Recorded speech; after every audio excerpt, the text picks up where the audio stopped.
പടി ജീവനക്കാരുടെ താല്പര്യപ്രകാരം പ്രവർത്തിച്ച് കുത്തഴിഞ്ഞ് കിടന്നിരുന്ന കേരളത്തിന്റെ സ്വന്തം ആനവണ്ടിയെ അടച്ചുപൂട്ടലിന്റെ വക്കിൽ നിന്ന് രക്ഷപ്പെടുത്തിയത് KB ഗണേഷ് കുമാറിന്റെ ശക്തവും വിട്ടുവീഴ്ചയില്ലാത്തതുമായ ഇടപെടലുകളായിരുന്നു. വരുമാനം കൊടുക്കാൻ പോലും തികയാതെ തകർന്ന സംവിധാനത്തെ അദ്ദേഹം മെച്ചപ്പെട്ട നിലവാരത്തിലേക്ക് ഉയർത്തിക്കൊണ്ടുവന്നത് നാട് കണ്ടതാണ്. എന്നാൽ ആ കഠിനാധ്വാനത്തെയും KSRTCയുടെ അതിജീവനത്തെയും ഒന്നാകെ തകിടം മറിക്കുന്ന തികച്ചും ജനവിരുദ്ധമായ പ്രഖ്യാപനമാണ് UDF ഇപ്പോൾ വനിതകൾക്കുള്ള സൗജന്യ യാത്രയിലൂടെ നടത്തിയിരിക്കുന്നത്.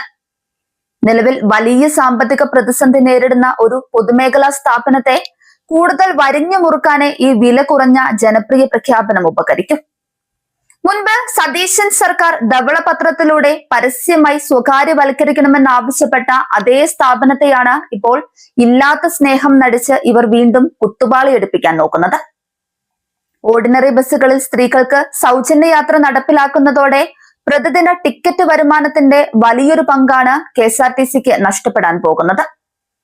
ഇത് സ്ഥാപനത്തിന്റെ നിലനിൽപ്പിനെ തന്നെ ദോഷകരമായി ബാധിക്കുമെന്ന് ഉറപ്പാണ്.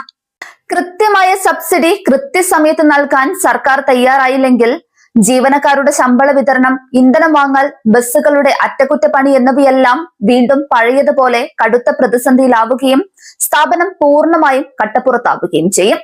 KSRTCയിൽ ഈ അപ്രായോഗിക സൗജന്യം പ്രഖ്യാപിക്കുമ്പോൾ സാധാരണക്കാരായ യാത്രകൾ കൂട്ടത്തോടെ അങ്ങോട്ട് മാറുകയും ഇത് നമ്മുടെ നാട്ടിലെ സ്വകാര്യ ബസ്സുകളുടെ വരുമാനം പാടെ ഇല്ലാതാക്കുകയും ചെയ്യും. കേരളത്തിന്റെ പൊതുഗതാഗത രംഗത്ത് KSRTCയോളം തന്നെ പങ്കുവഹിക്കുന്ന സ്വകാര്യ ബസ് മേഖലയുടെ സമ്പൂർണ്ണ തകർച്ചയ്ക്കാണ് ഈ ഒരൊറ്റ പ്രഖ്യാപനം വഴിമരുന്നിടുന്നത്. ഈ മേഖലയെ മാത്രം വിശ്വസിച്ച് ജീവിക്കുന്ന ലക്ഷക്കണക്കിന് തൊഴിലാളി കുടുംബങ്ങൾക്ക് ഇതോടെ തൊഴിൽ നഷ്ടപ്പെടും. ഫലത്തിൽ കേരളത്തിലെ ചെറിയ റൂട്ടുകളിൽ ഓടുന്ന ഓർഡിനറി സ്വകാര്യ ബസ്സുകൾ പതുക്കെ അപ്രത്യക്ഷമാവുകയും ഗ്രാമങ്ങളിലെ യാത്രാ സൗകര്യം പൂർണ്ണമായി തകരുകയും ചെയ്യുന്ന അവസ്ഥയാവും ഇനി ഉണ്ടാവുക. അതുകൊണ്ട് തന്നെ UDFന്റെ ഈ പ്രഖ്യാപനത്തെ ഒരു ജനക്ഷേമ പദ്ധതിയായി കാണാൻ ഒട്ടും കഴിയില്ല. വരാനിരിക്കുന്ന തെരഞ്ഞെടുപ്പിൽ എങ്ങനെയെങ്കിലും വോട്ട് തട്ടാനുള്ള ഒരു തരം താണ രാഷ്ട്രീയ തന്ത്രം മാത്രമാണിത്. ജനങ്ങളെ കബളിപ്പിച്ച് വോട്ട് നേടുക, അതിനുശേഷം KSRTCയെ കൂടുതൽ വലിയ കടക്കെണിയിലാക്കി തങ്ങൾ പണ്ട് ആഗ്രഹിച്ചതുപോലെ സ്വകാര്യവൽക്കരണത്തിന് വഴിമരുന്നിടുക എന്ന കൃത്യമായ കോർപ്പറേറ്റ് അജണ്ടയാണ് ഇതിന് പിന്നിലുള്ളതെന്ന് സംശയിക്കേണ്ടിയിരിക്കുന്നു.